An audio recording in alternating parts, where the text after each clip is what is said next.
Standing up in McKinney, this is According to Callus, episode 492. It is 9/11. 2023. 22 years after that fateful day. Now, there's a couple different ways I could approach this. I'm not sure which is the right way. So I'm going to be honest. I'm going to just kind of go with where this goes. Going to be perhaps a little raw, but it's going to be honest. Tomorrow, we're going to talk about 9/12 and what we had hoped would come out of that. And then on 9/13, we're going to talk about the negative effects. But today we're going to focus on what could only be described as a horrible day in our history, and a day where, even if it's just in myth, some heroes came to the fore. So, I'm sure I've talked about this in the past. I don't know if I've actually ever done an official 9/11 episode. Well, let's put it this way. If I were to take the time and go and review all the episodes I've done, I'm sure I've covered this. But I think that when you review, when you relive, when you consider what things mean, they change over time. So while over the course of what I have to say today may sound familiar, it may rehash a lot of what I've said in the past, it may not. I honestly don't know. I don't know where I'm going to go with this. And as always, I don't really rehearse. I think about what I want to say. I kind of ponder what the grand scheme is of the daily episode. Today I haven't even done that. Honestly, I was checked out most of the day focusing on the work that I needed to get done, but for the fact that I look at my calendar, I would have forgotten. Which is, funny, because one of the songs that followed that was called Have You Forgotten? So, yeah, I guess in some respects I have. I didn't recall the solemnness of what today was. There are at least 3,000 people dead that we know of as a direct result of an attack in our country. I'm going to avoid going down the conspiracy rabbit trail. I will just say that I do not believe the official account. That being said, that doesn't change the fact that there are a bunch of people that died. Mostly, or almost entirely, completely out of their control and not their fault, and honestly, for no good reason, right? Now, there may be some you could make that argument that were in the Pentagon building, but that would be a stretch. So I'll leave it to you, the listener, to determine whether there was any validity to what happened, as far as anybody potentially paid a price for previous actions. And I don't even feel comfortable saying it that way. It's just the only way I can wrap my head around it. Had the conversation many times in the last 22 years how you could argue the Pentagon was a legitimate target. I think it's very safe to say that the methodology was not. The Twin Towers maybe have some symbolic value, but again, how legitimate of a target is it? Not sure. I would imagine that, to be completely balanced and fair, in the eyes of the people that allegedly pulled this off, it was every bit as relevant or tangible or related as what we did with Hiroshima and Nagasaki. I mean, if you want to get down to it. I mean, that's the argument that could be made. Not sure how I feel about it, but it's the argument that could be made. So we look at this, and there was a lot of bravado. There was a lot of anger, and rightfully so, but it was kind of misplaced. We didn't know who, the what, the when, and conveniently, within a period of time, we were told who was at fault. We were told where to direct it. And then they spent the next 22 years redeeming, or in part redeeming, the very people that they accused of doing this. I find the whole thing very disconcerting. But again, none of that matters. There's 3,000 people dead. Nice round number, by the way, because I don't remember the exact number, nor do I believe that the number is entirely accurate. But there are 3,000 people dead because of actions that happened on our soil by some other foreign entity. Whether we deserved it or not is irrelevant. It happened, and these people are dead. As I hear myself speak, I can't help but think to myself, none of this matters. There's a whole bunch of people dead.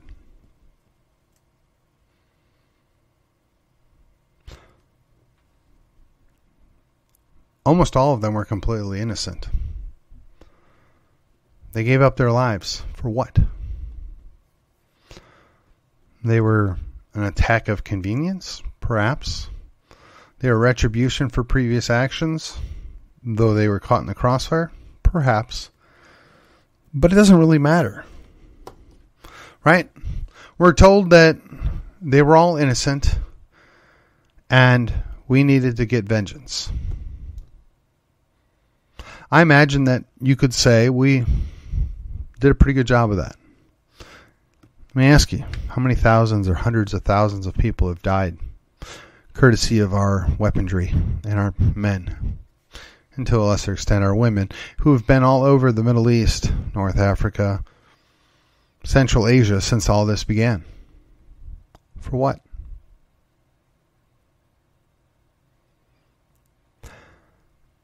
I'm not sure that anything that's happened can be justified by those 3,000 people plus dying. There's been no reconsideration of why did it happen, how did it happen, what were the motivations. In fact, we've completely ignored the stated reasons. Now, could they have been lying? Sure. Could they have been telling us things that they wanted us to hear in their own propaganda? Absolutely. But is it, I don't know, the slightly sensible to consider what we were being told? Now, I know Ron Paul was called names for bringing that up. Indeed, friends and family get quite upset when you question the narrative, when you question the story of what happened and why it happened. And to a degree, rightfully so. And I got to be honest. I have an acquaintance. I wouldn't call him a friend. I'd call him an acquaintance that I know that went and gave up his life over in Afghanistan, doing who knows what in service to his country. That's what he believed. That's why he did what he did. I have a lot of respect for that. I don't question his motives. I don't question whether or not he thought he was doing the right thing. I absolutely know in every fiber of my being that he thought he was doing the right thing when he did what he did. But ultimately, it cost him his life.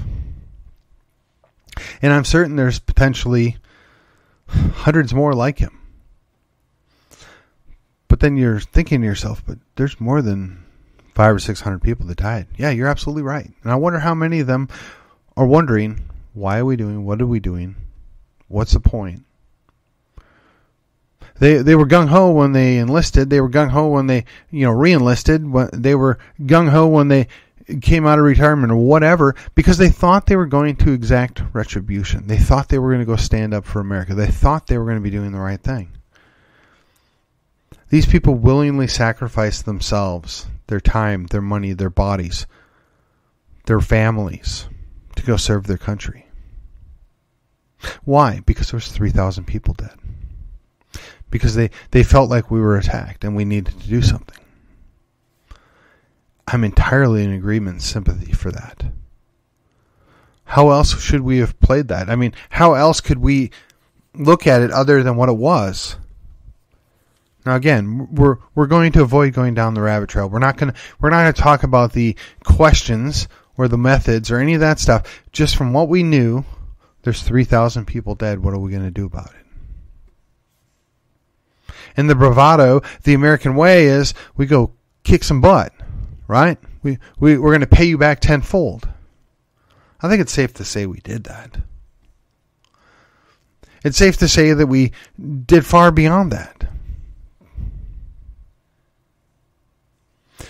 But now the bigger question is how do we honor those that died? I imagine if those 3,000 people were to look at their country today, their first question might be, what did you do to my country? What's going on? How did we get here? I don't even recognize this. I gotta be honest. I'm not sure how we've honored those people that died. We put out the fear of quote-unquote radical Islam. Now, whether you subscribe to that notion or not, I will just tell you flat out, I'm dubious of anybody that believes in Allah, that follows Muhammad. I'm dubious. Doesn't mean I hate him. Doesn't mean I want, them dead. It just means I'm dubious. But I don't fear them. I don't fear them or their actions. Why should I? I've never been directly harmed by any one of them that I'm aware of. But on the flip side of the equation, we were drummed up to hate. We were drummed up to despise, to distrust. To a certain extent, I don't fault that. It was completely understandable. After all, there were 3,000 people dead. They were innocent. They were bystanders. They did nothing. We then had the next 22 years being told that this is just an itty-bitty portion of the population that we had been told we were supposed to hate, we're supposed to distrust. That they're the problem, and we just need to worry about that. All the while inviting more and more over here. Because, they had to get away from the radicals. Not sure how anybody thought that was a good idea, but that's where we're at. But now we see our own selves as the biggest enemy. We see the internal actions of a few as a bigger enemy than the very people that we were told that we should hate and distrust, that we've invited by the thousands over here. It's a curious thing. You're inviting in the very enemy that you've been told to hate, all the while being told, well, they don't really count. So which is it? But again, none of this has to make sense because there's 3,000 people dead. Your emotion's supposed to take over. Your rational brain's supposed to shut down. You're just supposed to follow the directions and the rules and the dictates that they come out, and just go along and trust your government. Again, it's hard to say no. There's 3,000 people dead. Now, I know this might be coming off wrong to some of you out there, and some of you may not appreciate the tone or the attitude that this episode is bringing about, but I'm here to tell you, this is not without cost. This is not without consequence. A good number of people that you will know or that you will meet have lost somebody one way or the other as a result of what happens on 9/11. It's affected our entire country, our psyche. Indeed, the people that volunteered, arguably the best and the brightest, those that were most gung-ho and most supportive, came back disaffected, damaged, or were dead. For what purpose?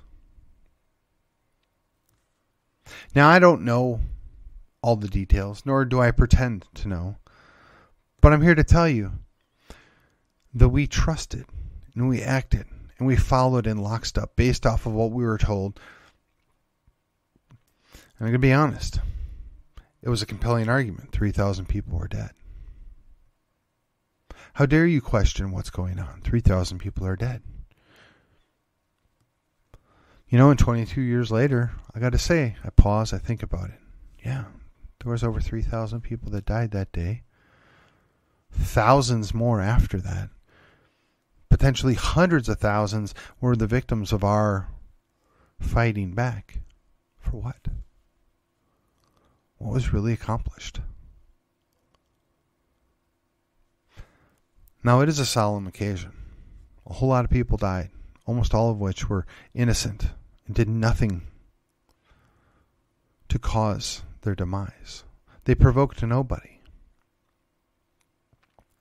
The curious thing is they told us they were jealous of our freedoms. They were jealous of our prosperity. They didn't want us to be able to do the things that we did. But I don't see it. I don't see it. It doesn't change the fact that today, in this solemn memory, 22 years gone past, there's a bunch of dead people and a bunch more people that died willingly, sacrificing themselves, or perhaps caught in the crossfire of the actions that took place as a result of what occurred on 9/11. And yet, you can't overlook the cost. Those people, if they were brought back and they came to visit our country, I wonder how many of them would even recognize it. How many of them would fathom the stuff that's gone on in the last 22 years? Those that paid the ultimate sacrifice for being Americans in the wrong place at the wrong time, and how were they repaid? What was the way we served their memory? I would suggest to you that we've done a poor job at doing that. And while you might be upset and think that my repeating of the 3,000 dead is somehow flippant, it is not. There's a certain amount of pain that follows any discussion of an attack of this nature, whether it's against us or anyone else. The totalitarian natures of governments and organizations that hate others, and the slaughter of innocents, and the tyrannical overreach, and the abuse of power, and the mass murder have followed us throughout history. It took an industrialized world to one-up Tamerlane. And then he's been one-upped at least 3 times that I can think of. Consider, at what point do we give pause on the notion that those 3,000 people that died were used to manipulate us to do a bunch of things that we would have never otherwise gone along with? The only thing that apparently you're not allowed to contemplate is the idea that the 3,000 people weren't the only people or things that died on 9/11. Just think about it. What's changed since then? What's been winnowed away? What's been given away willingly? What's been usurped? And we did it all willingly. We trusted them. After all, there was 3,000 people dead. Who are we? They know better than us.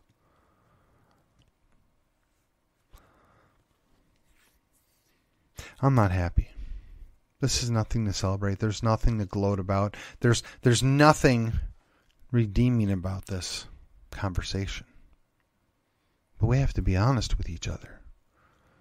We have to recognize that the tragedy of 9/11, with the 3,000 plus people dead, was surpassed by the tragedy of our entire country paying a much, much deeper, steeper price in the events that followed after that. No, we shouldn't forget what happened. We need to remember that was used as a catalyst for the very things that came after that. They were more ruinous, to us as a country, to our families, to our friends. The question is how do we fix it? How do we best honor those dead? Well, 9/12, maybe we'll have a few of those answers. With that, we're cutting it short. I really don't have a lot more to say at this point. Take a moment of silence out. Remember what happened. And then be ready to join me the rest of the week as we talk about what happened after that. And with that, this has been According to Callus. I will see you on the other side.